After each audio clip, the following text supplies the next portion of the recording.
안녕하세요. 최근 전 세계 이목이 온통 베이징에 쏠렸죠. 무려 9년 만에 성사된 미중 정상회담 때문이었는데요. 일정을 마친 트럼프 대통령은 연일 환상적인 대타협이라며 자화자찬을 늘어놓고 있고, 백악관은 중국이 매년 170억 달러, 하나 약 25조 5천억 원어치의 농산물을 사주기로 했다며 대대적으로 홍보하고 있죠.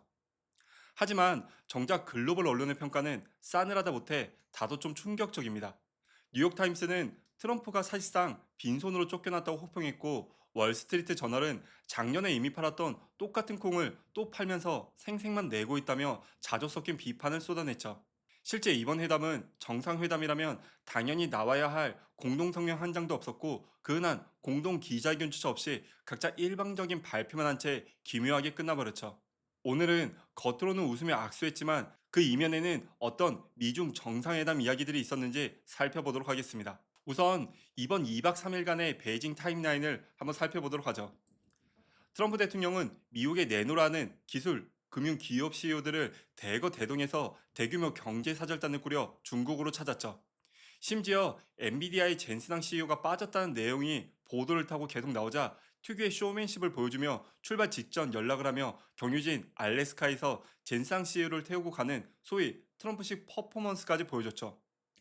그만큼 중국의 환심을 사기 위해 공을 들이는 모습을 보여줬는데요. 두 정상은 국빈 만찬과 중화나인 정원 차담을 포함해 무려 6차례나 만나며 겉으로는 매우 우호적인 분위기를 연출했습니다. 진짜 문제는 회담이 끝난 직후인 5월 17일 백악관이 성과 지표를 발표하면서부터 불거졌죠. 백악관이 공개한 서류를 보면 중국은 2026년부터 2028년까지 매년 최소 170억 달러, 하나로 약 25조 5천억 원치의 규모의 미국 농산물을 구매하고 만료된 미국산 쇠고기 시설 400곳의 수출 허가를 갱신하기로 했죠. 여기에 보잉 항공기 200대 구매와 비민감 상품 교역을 관리할 미중 무역위원회 신설까지 합의했다고 밝혔죠.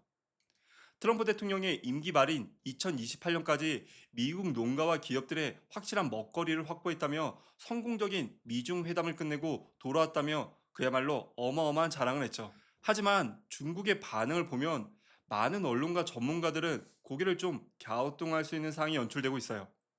중국의 관영신한통신 외교부는 구체적인 구매 액수나 품목, 수량은 단 한 줄도 언급하지 않았죠.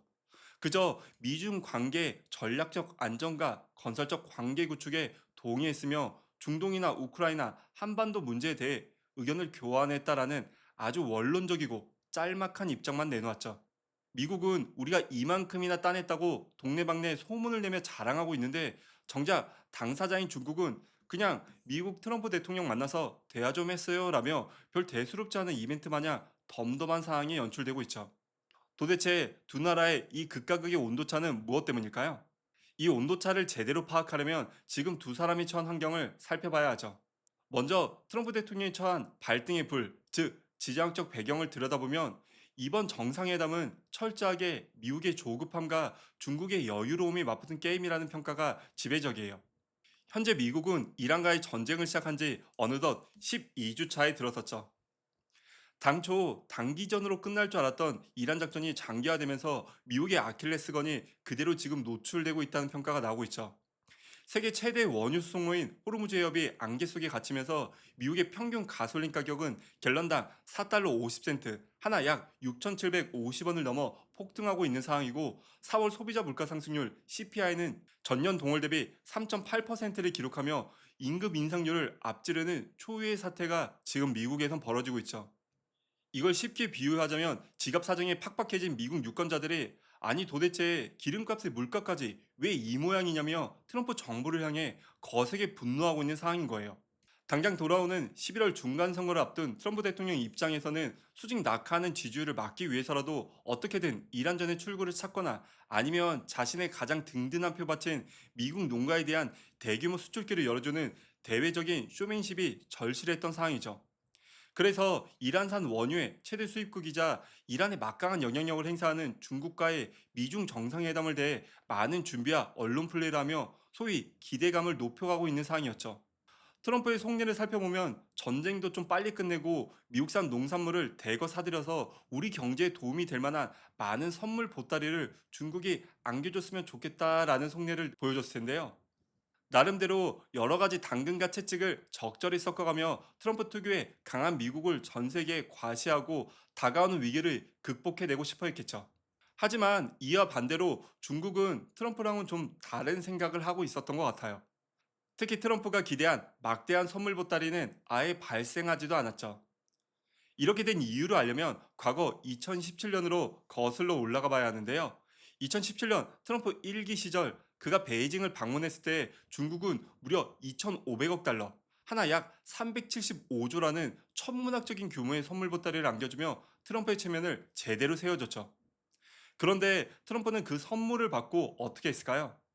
곧바로 고율 관세 폭탄을 투하하며 미중 무역 전쟁의 시작을 알렸죠.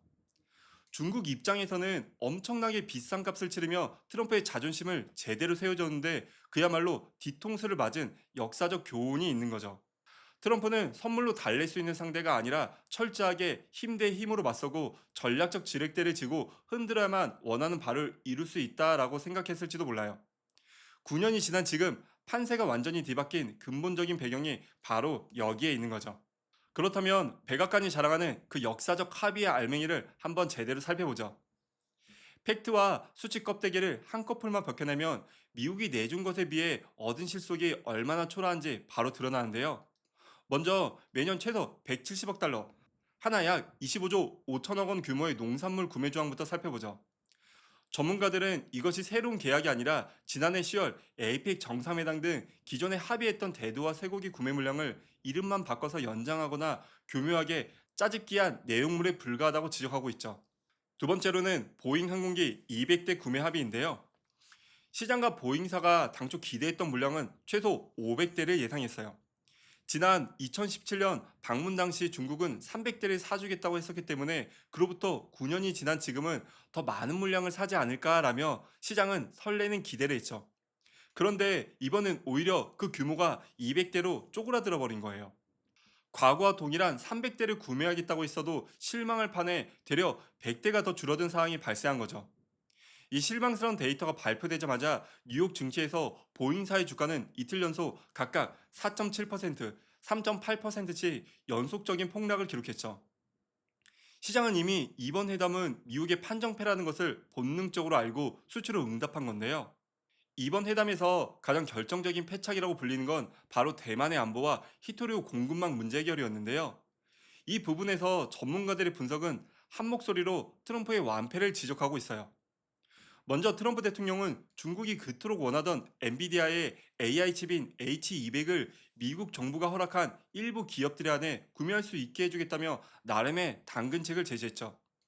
하지만 정작 중국은 불합리한 구매 조건과 보안상의 백도어 우려 등을 역으로 거론하며 대규모 구매 발표나 그 흔한 형식적인 MOU 양해각서조차도 단 하나도 이뤄지지 않았죠. 되려 지금은 중국이 엔비디아보다 다소 기술이 뒤처지더라도 자체 기술 수준을 상당히 끌어올렸고 언제 또 트럼프의 변덕으로 수술 통제가 막힐지 모르는 상황에서 엔비디아 칩에 의존하다가 AI 패권을 놓칠 수 있기 때문에 차라리 자국 칩을 통해 기술 우위를 올려가는 게 맞다라는 의견들이 점점 중국 내에 퍼지고 있는 상황이죠. 더 심각한 건 트럼프 대통령이 가장 시급하게 해결하고 싶어 했던 히토르의 의제 역시 완전히 꼬여버렸다는 점이에요.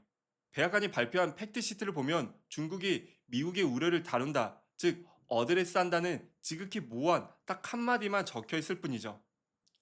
구체적으로는 언제 어떻게 공급을 재개할지 또 물량을 얼마나 줄지에 대한 확답은 통째로 빠져 있는 거죠. 겉으로 보면 미국이 중국을 전방위적으로 규제하는 것 같지만 실상은 미국이 꼼짝달싹도 못하는 치명적인 딜레마에 갇혀 있는 상황인 거죠. 워싱턴 전략국제문제연구소의 분석에 따르면 현재 미국은 이란 전장에 미사일을 대량으로 쏟아붓는 바람에 핵심 미사일 7개 유형 중 무려 4종의 재고가 절반 이하로 뚝 떨어지거나 고갈된 상태라고 하죠. 문제는 이 미사일들과 첨단 F-35 전투기를 새로 찍어내려면 네오디듐, 스칸디움, 이투뮴 같은 핵심 히토류가 필수적이라는 거예요. 그런데 이 강물들은 분리, 정제, 자석 등 이 생산 점유율을 중국이 무려 90%까지 그야말로 세계 시장을 독점하고 있는 상황이죠. 미국이 대외적으로 아무리 호기를 부려본들 중국이 히트루 수도꼭지를 슬쩍 잠가버리면 미국의 군사 시스템이나 기술 제조업 자체가 통째로 멈춰서는 구조적인 한계에 직면한 상황이죠. 시진핑 주석은 미국의 이 치명적인 아킬레스건을 정확히 꿰뚫어 보고 있었고, 그렇기에 이번 회담에서 굳이 과거처럼 트럼프 대통령에게 막대한 선물을 줄 필요도, 과하게 고개를 숙일 필요도 없는 상황이었던 거죠. 되려 경제 문제와는 번외로 이번 정상회담에서 특히 전 세계 외교가를 가장 경악하게 만든 대목은 바로 트럼프의 대만 문제를 대하는 태도였죠. 시 주석은 회담장에서 트럼프의 눈을 똑바로 보며 대단히 직설적이고 강한 어조로 이례적인 경고를 던졌죠. 대만의 독립과 대만 해협의 평화는 물과 불처럼 양립할 수 없습니다. 잘못 처리하면 양국은 정면 충돌할 것이며 중미 관계 전체가 위험에 빠질 것이라는 강력한 레드라인을 그었죠. 공개석상에서 보여준 시진핑의 강력한 경고도 대단했지만 트럼프 대통령의 반응이 아주 아쉬웠어요. 미국은 1979년 제정된 대만 관계법과 1982년에 레이건 행정부가 약속한 6대 보장법에 따라 대만에 무기를 판매할 때 중국과 절대 사전 협의하지 않는다라는 원칙을 세웠죠. 그런데 트럼프 대통령은 귀국길 전용기에서 기자가 시진핑 대통령이 경고한 말을 거론하자 1980년대는 꽤 먼 과거죠라고 일축하며 자신이 시 주석과 대만 무기 판매 문제를 아주 상세하게 논의했다라고 털어놓았죠. 심지어 의회가 이미 승인한 140억 달러, 하나 약 21조 원 규모의 대만 무기 패키지 수출을 자의적으로 일시 보류하고 있다면서 이렇게 덧붙였어요. 이 대만 무기 문제는 우리에게 매우 좋은 협상 칩이다 라고 말이죠. 이 발언이 뜻하는 바는 명확하죠. 트럼프에게 대만은 민주주의의 가치를 함께 지켜나갈 안보 파트너가 아니라 중국으로부터 경제적 이득이나 농산물 구매를 더 짜내기 위해 언제든 저울질하고 시장에 내다팔 수 있는 거래용 상품에 불과하다라는 거예요.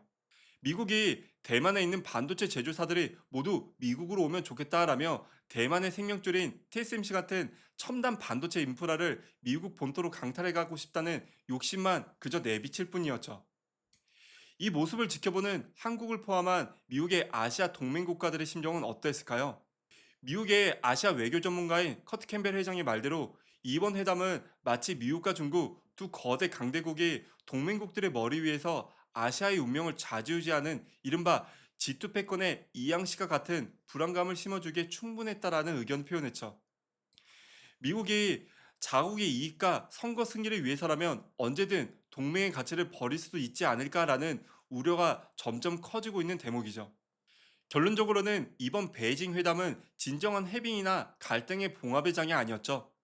미국은 중동 전쟁의 피로함과 중국의 공급망 한계, 나아가 다가오는 트럼프의 선거 때문에 강경한 입장을 보여주지 못했고, 반대로 중국은 내년 가을 공산당 대회를 앞두고 내부 정비가 아직은 더 필요한 시점이기에 양측 모두 과도한 리스크보다는 마지못해 선택한 위태롭고 기묘한 시한부 소강 국면을 보여줄 뿐이었죠.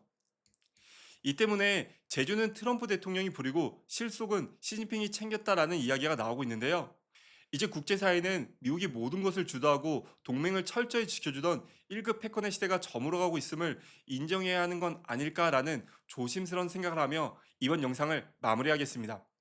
여러분은 미중 정상회담을 어떻게 보셨나요? 여러분의 생각도 댓글로 남겨주시고요. 긴 영상 시청해주셔서 너무 감사드립니다.